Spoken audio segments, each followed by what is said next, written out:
जी, राजेंद्र जी, साथ-साथ मैं ये भी जानना चाहूँगी कि अभी वर्तमान की अगर मैं बात करूँ तो 9 दलित मंत्री हैं सरकार में।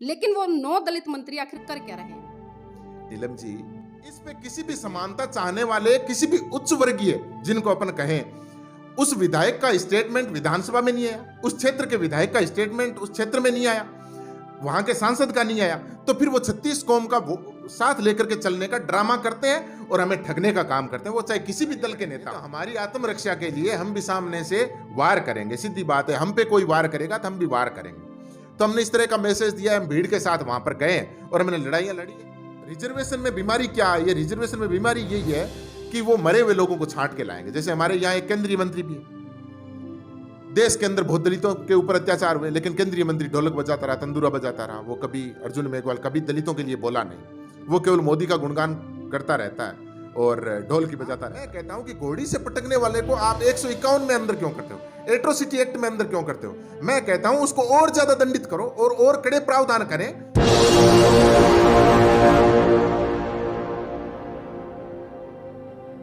जय भीम, नमो बुद्धाय। आप देख रहे हैं एनबी न्यूज 24/7 नीलम बोध के साथ। साथियों, मैं बात करूंगी आज एक ऐसी घटना की जो आपके दिल दिमाग को हिलाकर रख देगी। जी हाँ, जब हम बात कर रहे हैं 21वीं सदी में समानता की, उसी कड़ी में मैं बात करूंगी आज सामाजिक असमानता की।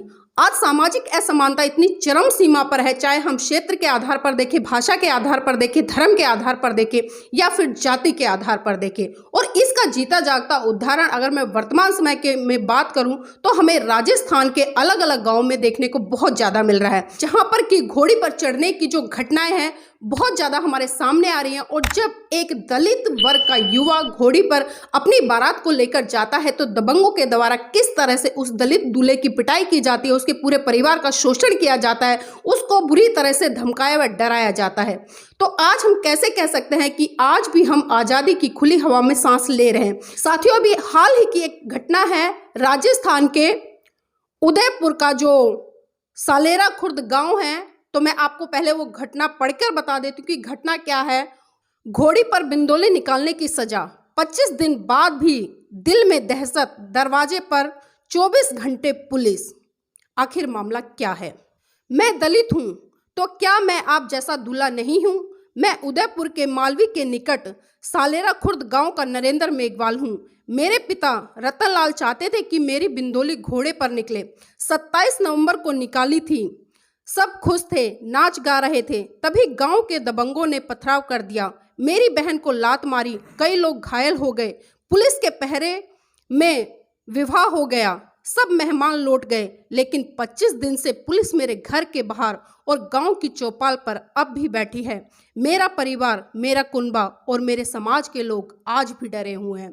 तो इसी कड़ी में मेरे साथ आज इस विषय पर चर्चा करने के लिए किसी भी परिचय के मोहताज नहीं राजेंद्र मेघवाल जी हैं, जो कि लगातार सामाजिक आंदोलन के तहत मुखर होकर अपनी बात को रखते हैं और अभी वर्तमान में जो भीम सेना है उसके राष्ट्रीय महासचिव हैं। तो उन्हीं से जानना चाहूंगी राजेंद्र जी, जिस तरह से आज खासकर दलित वर्ग पर चाहे जाति के आधार पर या धर्म के आधार पर जो घटनाएं हो रही हैं, इन घटनाओं को आप किस तरह से देखते हैं? देखिए, सबसे पहले तो नीलम जी आपको धन्यवाद कि इस मुद्दे पर हमारी चर्चा शुरू करने के लिए आप हमसे मिली। और मैं सभी दर्शकों को बताना चाहता हूं कि ये घटनाएं तो सदियों से हमारे साथ होती आई है, लेकिन देश के आज़ाद होने के 75 साल बाद भी इन घटनाओं का इस तरह से कंटिन्यू होते रहना, मैं कहता हूं देश के अंदर या प्रदेश के अंदर किसी भी दल की सत्ता रही हो, उन सत्ता में जो भागीदारी निभाने वाले जो लोग हैं, वो चाहे अपने समाज के हो या अदर समाज के हो, उन्होंने जैसे चुनाव के अंदर 36 कौम को साथ लेकर के और सबका विकास करने की जो बातें करी और सबके हित में काम करने के जो दम भरते आए हैं, उन्होंने चुनाव के बाद उनकी तरफ देखा नहीं। यही कारण है कि जातीय असमानता, ऊंच नीच और इस तरह की रूढ़िवादी जो अव्यवस्थाएं जो हम पे थोपी गई थी, उनको लगातार वो तथाकथित उच्च वर्ग जो उनको ढोते आ रहा है और उनके ढोने से हमारे समाज पर लगातार अत्याचार होते आए हैं और रुकने का नाम नहीं ले रहे। मैं कहना चाहता हूं दर्शकों को भी इस चैनल के माध्यम से कि ये राजस्थान की बात नहीं है, पूरे देश के अंदर SC ST एट्रोसिटी का जब 2 अप्रैल 2018 का जो हमारा आंदोलन था, उस आंदोलन के अंदर हमारे खिलाफ वो लोग खड़े हुए जो अपने आप में समानता का दम भरते हैं, जो भाषण समानता का देते हैं कि एट्रोसिटी एक्ट जो है वो बंद होना चाहिए। लेकिन इस पे ये अखबार में उदयपुर की खबर जो है ये 1 महीना हो गया इनको लगभग, इस पे किसी भी समानता चाहने वाले किसी भी उच्च वर्गीय जिनको अपन कहें, उस विधायक का स्टेटमेंट विधानसभा में नहीं आया, उस क्षेत्र के विधायक का स्टेटमेंट उस क्षेत्र में नहीं आया, वहां के सांसद का नहीं आया। तो फिर वो 36 कौम का वो साथ लेकर के चलने का ड्रामा करते हैं और हमें ठगने का काम करते हैं, वो चाहे किसी भी दल के नेता हो। मैं इन चीजों पे भरोसा नहीं करता, क्योंकि हम तो आंदोलनकारी लोग हैं और हमने तो आंदोलन इसी चीजों से हमारा आंदोलन शुरू हुआ है। और यही वजह है कि हम किसी भी राजनीतिक पार्टी की फ्रेमिंग में फिट नहीं बैठते, क्योंकि दलितों पे अत्याचार, अव्यवस्था, जिनको अपन कहते हैं रूढ़िवादी परंपरा जितनी भी है वो सारी रूढ़िवादी है, और परंपराएं जितनी भी है वो हम पे थोपी इसलिए गई है कि हमें नीचा दिखाया जाए और वो अपने आप को स्वाभिमानी समझे और अपने आप को उच्च समझे और उनका जो उच्च स्तर है वो बना रहे।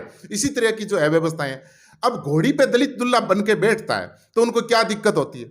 मैं कहता हूं राजस्थान के गृह मंत्री जी, राजस्थान के मुख्यमंत्री जी, इस तरह की जब घटनाएं बढ़ती है तो मैं उनसे कहना चाहता हूं कि वो इस तरह के वहां इस तरह की घटना जैसे ही घटित होती है, न्यूज चैनल से किसी तरह से उनके पास खबर पहुंचती है, तो मुख्यमंत्री जी को या गृह मंत्री जी को संज्ञान लेना चाहिए कि वहां का विधायक क्या कर रहा है। क्या वो केवल उच्च जाति से वहां पर चुनाव जीता है? उनको वहां पर संज्ञान लेकर के वहां के एसपी कलेक्टर को तुरंत निर्देशित किया जाना चाहिए। और जो परिवार, मैं तो कहता हूं एट्रोसिटी एक्ट से कुछ नहीं होने वाला। मैं कहता हूं जिस परिवार को, जो परिवार या जिस तरह के आवारा लोग जिनको मीडिया वाले दबंग कहते हैं, मैं कहता हूं वो जो कायर लोग जो इस तरह से करते हैं, असंवैधानिक हमला करते हैं, कायराना हमला जो लोगों पे करते हैं, ऐसे लोगों पे मैं तो कहता हूं कि वो कार्यवाही हो कि उनको भारतीय संविधान के तहत मिलने वाले लाभ बंद हो, तब जाके इन चीजों को रोकना होगा। और ये कदम हम केवल एट्रोसिटी आधी झूठी है आधी सच्ची है, एट्रोसिटी एक्ट के सहारे आधे लोग तो उनकी बड़ाई करते हैं, आधे लोग उनकी बुराई करते हैं। और समाज के अंदर समता लाने के लिए इस तरह का कोई कदम किसी को उठाना नहीं है। ऐसी वाले करें तो बुरे लगेंगे, तथाकथित उच्च वर्ग है वो कुछ करता नहीं है। मैं कहता हूं कि इसमें सब लोगों को साथ मिलकर के, वो चाहे तथाकथित उच्च वर्ग है या फिर राजस्थान की विधानसभा के विधायक जो किसी भी जाति के, किसी भी धर्म के बने हुए, वो लोग इस पे संज्ञान ले। और इस तरह की घटनाएं जो होती है वो बहुत निंदनीय है। और देश के आजाद होने के 75 साल बहुत शर्मनाक है। हम नहीं कह सकते कि देश आजाद है। इस तरह की घटनाएं आज भी हो रही है तो हम नहीं समझते कि हम लोकतंत्र में जी रहे हैं।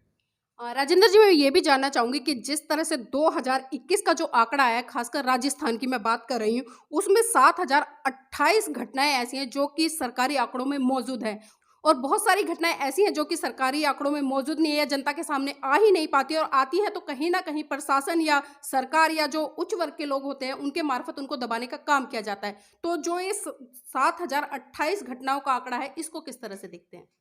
देखिए नीलम जी, राजस्थान के अंदर सबसे पहले तो इस राजस्थान की सरकार ने एक जो नियम बनाया कि किसी भी गरीब, किसी भी दलित या किसी भी प्रताड़ित व्यक्ति की आवाज़ वहाँ का थाना अधिकारी नहीं सुनता है, रिपोर्ट दर्ज नहीं करता है, तो वो एसपी के पास या तो जाएं और या फिर किसी भी थाने का मामला हो वहाँ के संबंधित एसपी के पास जाएं या फिर मेल कर दें, उसको एफआईआर करनी पड़ेगी।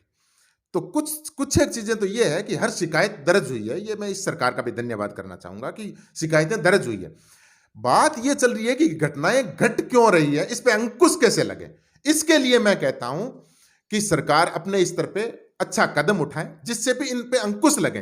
दर्ज होना तो ये तो कुछ नहीं है, दर्ज नहीं करवाओगे तो आप 3 दिन बाद जो है सरकार की तौहीन होगी, तो वो तो सरकार ने खुद का बचाव किया है। लेकिन ये घटनाएं घट क्यों रही है, इनको रोकना कैसे है, इनके लिए सरकार को अच्छे कदम उठाने चाहिए।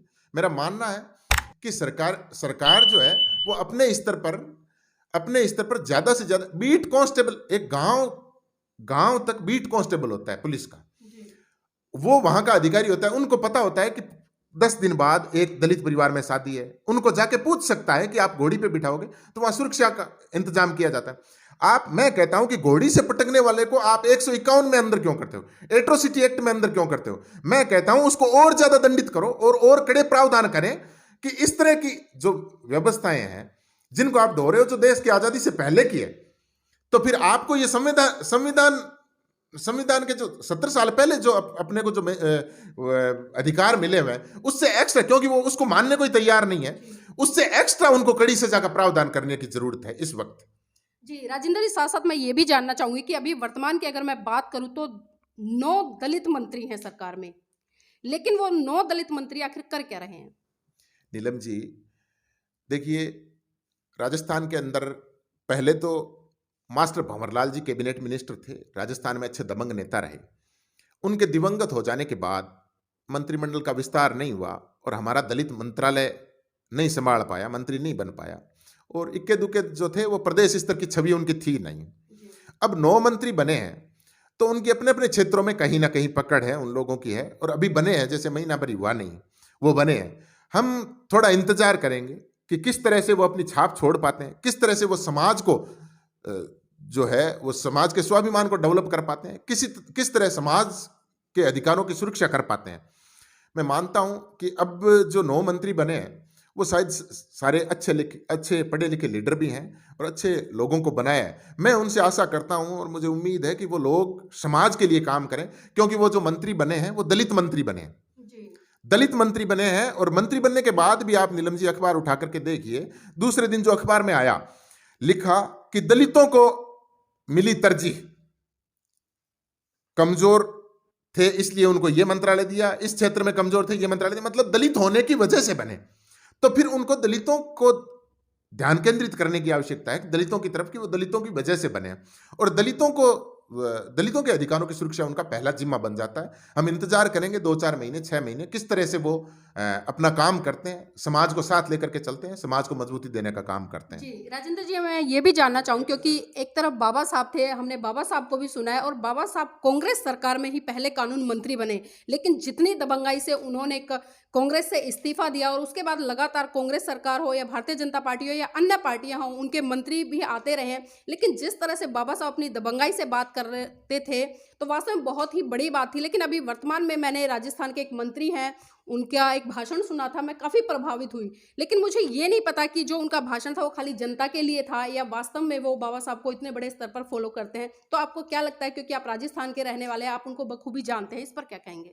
देखिए, राजस्थान के अंदर 9 मंत्री दलित बने हैं। जी। कांग्रेस की सरकार के अंदर, कांग्रेस के अंदर 9 दलित मंत्री बने। 9 में 8 को चंद लोग जानते हैं, अलग-अलग संभाग के अंदर कम लोग जानते हैं। लेकिन आप जिस तरफ इशारा किया है, वो बीकानेर जिले के गोविंद राम जी मेघवाल साहब जो मंत्री बने, वो कांग्रेस से पहली बार एमएलए बने हैं और उनको कैबिनेट मंत्रालय दिया गया है। गोविंद मेघवाल जी आज तक छात्र जीवन से लेकर के, वो अम्बेडकराइट आदमी है और मिशनरी है। छात्र जीवन से लेकर के उन्होंने समाज के लिए संघर्ष किए हैं, जेलें गए हैं, लाठियां खाई है। अम्बेडकर हॉस्टल जो बीकानेर में एकदम हृदय स्थल में है, बीकानेर में, वो गोविंद मेघवाल जी की देन है छात्र जीवन में। तो उन्होंने बहुत सारी लड़ाइयां जो है वो बाबा साहब के मिशन के अनुरूप लड़ी है और यही वजह है कि वो चुनाव बहुत बार हार जाते हैं, कम बार जीते हैं। एमएलए का चुनाव 2 बार जीते हैं, बहुत बार हारे हैं। इसका रीजन ये है, अपना समाज उनका सहयोग नहीं कर पाता, अदर समाज पहले भांप जाता है कि ये समाज को डेवलप कर देगा। तो रिजर्वेशन में बीमारी क्या है? ये रिजर्वेशन में बीमारी यही है कि वो मरे हुए लोगों को छांट के लाएंगे। जैसे हमारे यहाँ एक केंद्रीय मंत्री भी है, देश के अंदर बहुत दलितों के ऊपर अत्याचार हुए, लेकिन केंद्रीय मंत्री ढोलक बजाता रहा, तंदूरा बजाता रहा। वो कभी अर्जुन मेघवाल कभी दलितों के लिए बोला नहीं, वो केवल मोदी का गुणगान करता रहता है और ढोलकी बजाता रहता है। गोविंद राम जी 8 मंत्री के छोड़ के मैं बात करूंगा, 9 मंत्री बने।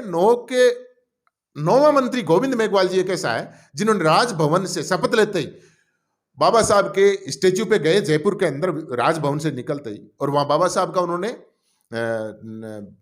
आभार जताया कि आपकी वजह से मैं बना हूं, और पहली बार ही कैबिनेट मंत्री बने, वो आभार जताने गए। उनके अंदर पीड़ा है, उनके अंदर एक जज्बा है बाबा साहब के मिशन का, और वो जहां भी बोलते हैं, ये घोड़ी से वाला आप उनके यूट्यूब पे सर्च करो, गोविंद मेघवाल जी जहां भी बोले हैं वो समाज पे ही बोलते हैं, समाज के लिए बोलते हैं। उन्हें कोई फर्क नहीं पड़ता, कोई नाराज होगा, कोई पक्ष में रहेगा। राजेंद्र जी, आप एक सामाजिक कार्यकर्ता हैं और बड़े-बड़े आंदोलन आप करते हैं, हमने देखा भी है। तो मैं आपसे ये भी जानना चाहूंगी, तो आपका जो भीम सेना संगठन है वो किस तरह से इस तरह की घटनाओं को रोकने का काम करता है और सामाजिक आंदोलन करता है, इस पर थोड़ा प्रकाश डालें। देखिए, हमारा संगठन बनाने की जरूरत इसलिए पड़ी कि इस तरह की घटनाएं कानूनी रूप से इसलिए नहीं रुक पाई कि कानून के रखवाले खुद उनको सुरक्षा देने में लग गए। संगठन हमने भीमसेना बनाया। भीमसेना संगठन वैसे पूरे देश के अंदर बाबा साहब के नाम से बड़े बड़े संगठन बने हुए हैं। वो अपने स्तर पे जहाँ भी अत्याचार होता है वो भीड़ के माध्यम से जाते हैं और लोकतंत्र में आवाज़ मजबूत करने का काम करते हैं और समाज को मजबूत करने का काम करते हैं। वैसे ही हमारा मानना है, मेरे पास या हमारे संगठन के पास, किसी भी पदाधिकारी के पास अनेक उदाहरण इस 2 महीने के अंदर जयपुर के अंदर का है, अपने झुंझुनू के अंदर का है, बहुत सारे उदाहरण इस तरह के हैं जहां पर हमारे पास जैसे मैसेज आया कि इतनी तारीख को मेरी शादी है और यहां पर ऐसे ऐसे लोग रहते हैं, इस जाति के लोग रहते हैं जो घोड़ी पे दलित को बैठना पसंद नहीं करते और मेरी शादी में इस तरह का उपद्रव हो सकता है। तो हमने तुरंत एसपी से वहां से बात करी है, हमने डीजी तक मैसेज करा कि हम वहां पर जाएंगे और हम जब लड़ाई लड़ेंगे तो हमारी आत्मरक्षा के लिए हम भी सामने से वार करेंगे। सीधी बात है, हम पे कोई वार करेगा तो हम भी वार करेंगे। तो हमने इस तरह का मैसेज दिया, हम भीड़ के साथ वहां पर गए और हमने लड़ाइयां लड़ी है और लड़ाइयां होने से भी हमने बचाया कि हमने पहले सरकार को अवगत कराया, शासन और प्रशासन को अवगत करा करके हम प्रशासन को लेकर के वहां पर गए, लड़ाइयां लड़ी और बिंदौली हमने निकाल के बताई। जी राजेंद्र जी, बाबा साहब एक बात कहा करते थे कि जिसकी सत्ता मजबूत होगी उसकी हर तरह से चलने वाली है। तो इस दिशा में आपका क्या प्रयास है कि आप राजनीति की तरफ कदम बढ़ाएंगे या फिर सामाजिक आंदोलन के तहत ही अपनी आवाज को बुलंद करने का काम करते रहेंगे? देखिए, सत्ता मजबूत हो, हमारे समाज की भागीदारी मजबूत हो, हमारे समाज का अपना राजनीतिक दल हो, हमारा हमारा ब्यूरोक्रेट हो, मैं कहता हूं कि मैं राजनीति में जाऊं या नहीं जाऊं। राजनीति माध्यम है, बाबा साहब कहते थे कि जिनसे सारी तिजोरियों के ताले खुलते हैं। राजनीति एक माध्यम है और सामाजिक कार्यकर्ता राजनेता हो सकता है कि उनको सड़क से संघर्ष, हर दिशा में हर तरह का संघर्ष उसने अपने हाथों से किया है, लड़ाइयां उन्होंने लड़ी है, तो उनको अनुभव होता है, वो आदमी जा सकता है राजनीति के अंदर। मैं करूं मेरी बात, मैं राजनीति के अंदर, जैसे मैं राजनेता ही हूं मान लीजिए, लेकिन मैं राजनेता वो हूं, समाज की बात सबसे पहले है। समाज के लिए मैं किसी भी पार्टी को प्रायोरिटी नहीं देता, पहले मेरा समाज है, पार्टी सेकेंडरी प्रायोरिटी है। मैं किसी भी दल या किसी भी पार्टी के साथ रहूंगा तो मैं समाज के हर मुद्दे को पहले उठाऊंगा और जो पार्टी या दल मेरे जो साथ रहेगी या मैं जिसके साथ रहूंगा, सामाजिक मुद्दे को इग्नोर करने का प्रयास करेगी, मैं उस पार्टी के लात मार दूंगा। और रही बात पार्टी में जाने की, राजनीति में जाने की, तो मेरी जो नींव है, मैं जहां पे खड़ा हूं, मेरी मजबूती मेरा समाज है। मैंने संघर्ष समाज के लिए करा है, समाज के लिए मैंने संघर्ष किया, तो समाज तय करेगा मेरे को किस दिशा में, कहां, कैसे, किस राजनीतिक दल में जाना है और मुझे राजनीति में क्या करना है, ये समाज तय करेगा और समाज जो कहेगा मैं समाज के साथ रहूंगा। जी, बहुत बहुत धन्यवाद राजेंद्र मेघवाल जी। तो जैसा कि आप सभी ने सुना है कि राजेंद्र मेघवाल जी ने बड़े बेबाक तरीके से अपनी बात को रखी है और बताया कि किस तरह से अपने महान पुरुषों की विचारधारा को और उनके आंदोलन को आगे बढ़ाने के लिए लगातार अपने समाज की आवाज को मुखर रूप से उठाते रहेंगे, फिर चाहे सरकार किसी की भी क्यों ना हो। जय भीम, नमो बुद्धाय।